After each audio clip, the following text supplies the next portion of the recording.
వృషభ రాశి వారికి రాశిలోనే కుజుడు సంచారం చేయడం అర్ధాష్టమకేతు దోషం ఉందని చెప్పి గమనించాలి.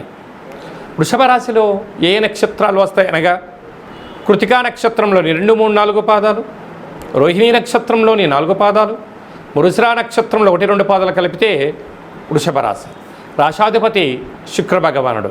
వీరికి రాశిలోనే కుజుడు ఉండడం వలన ఇది అసలే వర్షాకాలానికి సమయం సమీపిస్తున్న కాల సమయంలో శరీరంలో రోగ నిరోధక శక్తి తగ్గిపోయే అవకాశాలు ఉన్నాయి.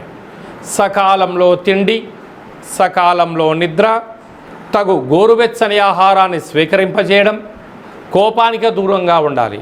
లేకపోతే పోలీస్ స్టేషన్లు, కోర్టు సమస్యలు, వాహన ప్రమాదాలు, యంత్రాలతో ఆయుధాలతో ఇబ్బందులు, అనేక ఆర్థిక సమస్యలతో మీరు సతమతమయ్యే పరిస్థితి చాలా అధికంగా ఉంది. అలాగనే ఏడాది తర్వాత రవి భగవానుడు ధనావాక్కు కుటుంబ స్థానంలో సంచారం చేసినప్పుడు వీలైనంత వరకు ఆరోగ్యాన్ని కాపాడుకోవాలి. లేకపోతే మన దగ్గర ఎంత సంపద ఉన్నా అనారోగ్యానికి అవసరాలకు మించినంత ధనం ఖర్చు అయ్యే పరిస్థితి అధికంగా ఉంది. తృతీయంలో త్రిగ్రహ సంచార స్థితి, ఇది ఒక చాలా అదృష్టకరం. కానీ ప్రతి విషయాన్ని ఆచితూచి నిర్ణయం తీసుకోగలగాలి. అర్ధాష్టమకేతు చిన్న విషయానికి ఆందోళన తగదు. పెద్దవారితో, గురువులతో, పై అధికారులతో సత్ప్రవర్తన అవసరం అని చెప్పి గుర్తుపెట్టుకోగలగాలి.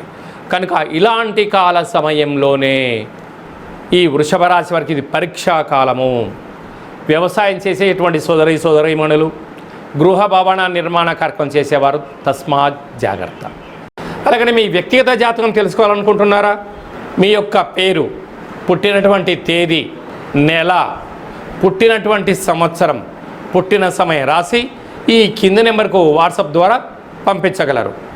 100 సంవత్సరాల జాతకాన్ని రాసి పంపించి మీరు పుట్టినప్పుడు గ్రహ గమనాలు ఎలా ఉన్నాయి, ప్రస్తుతం ఎలా ఉంటున్నాయి, భవిష్యత్తులో ఎలా ఉండబోతున్నాయో సవివరంగా సంపూర్ణంగా తెలియజేయడం జరుగుతుంది.